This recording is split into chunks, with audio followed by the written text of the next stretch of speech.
พี่น้องเป็นข่าวดังทั้งโซเชียลไปแย่ใครในเขตอุทยานถือจับปรับโทษว่าใส่ปรับโทษปรับไหมพี่น้องเอ๋ยป้าดดูตนแต่ว่าพอลุงพอเท่าเราไปหาอยู่หากินในเขตอุทยานแห่งชาติถือข้าเจ้าจับพร้อมหลักฐานค่าหูค่าตาว่าไปแย่ใครมดแดงว่าซานเจ้าหน้าที่ลุ่มชีลุ่มหาลุ่มจับเล่านะพี่น้องโอ้ยเนาะเป็นที่วิพากษ์วิจารณ์อย่างกว้างขวางว่าลุงเราไปแง่ไข่มดแดงซื้อมาโพดให้เจ้านายว่าฉันว่าน่ะคือบอกไปหาจับซุ่มพูนซุ่มไปทางป่าจนไปเดินหัวโลนพุ่นซุ่มบุกไปเฮ็ดรีสอร์ทพุ่นคือบอกไปจับแน่ข้าเจ้าลุกล้ำเขตอุทยานลุกล้ำเขตป่าไม้พุ่นข้าเจ้าไปตัดไม้ต้นบักใหญ่ไปส่งไปขายไปเลี้ยพุ่นคือบอกไปจับแน่อันนี้ไปแง่ไข่มดแดงซื้อมาโพดให้เจ้านายหลายคนครับวิพากษ์วิจารณ์เข้าไปพี่น้องบัดให้นี่เขาจะว่าการลุกล้ำเขตป่าสงวนเนี่ยเขตอุทยานมีโทษปรับเออ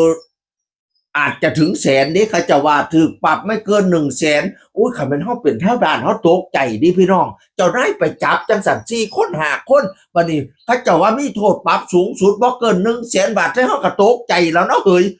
แห่งผู้นั้นมาเป่าหูแน่ผู้นี้มาเป่าหูแน่บัดนี้เนี่ยหาเงินบัดนี้เนี่ยไปเสียค่าปรับค่าไหมให้ข้าเจ้าดอกขันนี้ข่าวลือระวังเจ้าติดคุกเด้อระวังข้าเจ้าได้ขายหน้าขายเงี้ยนเด้อแล้วแห่งสิเครียดแต่บัดนี้ทางอุทยานข้าเจ้าก็มาชี้แจงว่าข้าเจ้าปรับแค่1,000แล้วก็ปล่อยไปบ่ได้ปรับหลายปานนั้นดอกปานนั้นว่านั่นน่ะบัดนี้นี่มันแค่ไข่มดแดงก็บ่แม่นโทษอะไรนักหนาแม่นว่าจับตัวไปฮอดโรงพักก็ถูกปล่อยตัวมันเป็นแค่โทษเบาๆมันเป็นแค่ละหูโทษซุมเจ้าบ่ตกต้องตกใจพะนะว่าบ่ตกใจจังได๋เนาะแม่นว่าปรับไทยปรับ 1,000 นี่มันอาจจะไม่เยอะสำหรับคนที่รวยนะแต่ว่าคนที่หาเช้ากินค่ำไปแย่ไข่มดแดง 1,000 มันแพงนะพี่น้องนะโอ้ยเนาะจักสิว่าจังใดข้าเจ้าก็ว่าข้าเจ้าเฮ็ดตามกฎหมายเพราะช่วงนี้มันมีปัญหาว่าไฟป่ามันลุกลามเยอะฉะนั้นเลยปิดเขตอุทยานว่าซั่นว่าน่ะห้ามเข้ามีประกาศชัดเจนนานแล้วว่าปิดตั้งแต่กุมภาถึงเมษาเนี่ยพะนะว่านั่นน่ะปกติเราก็ให้เข้าหาอยู่หากินได้ปกตินั่นแหละแต่ช่วงนี้มันหน้าแล้งไฟป่าจักน้อยกับลุกบึมทั้งพี่จักน้อยกับลุกบึมทั้งพี่เจ้านายเพิ่นก็เลยต้องมีประกาศปิดว่าช่วงกุมภาฮอดเมษาเนี่ยเข่งคัดแน่ห้ามเข้าเขตป่าอุทยานแห่งชาติ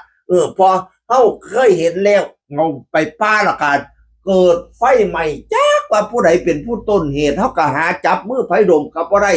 ก็เลยเอาเป็นว่าห้ามเข้าซะช่วงหน้าแล้งเนี่ยย่านไฟป่าพะนะว่าเจ้านายเพิ่นออกมาว่าจังซี่พี่น้องรุ่นเจ้าคือซุ่มเจ้าให้เหตุผลซุ่มเจ้ามีความคิดเห็นจังไดกันกับการจับไข่มดแดงเสียค่าปรับไหมใช้โทษเจ้านายรุ่ม3รุ่ม4เนี่ยหันละมันกำลังเป็นกระแสโซเชียลก็เลยมาเว้าในจังหน่อยเสียงอื่นคนก็เว้าสู่ฟังสวัสดีครับ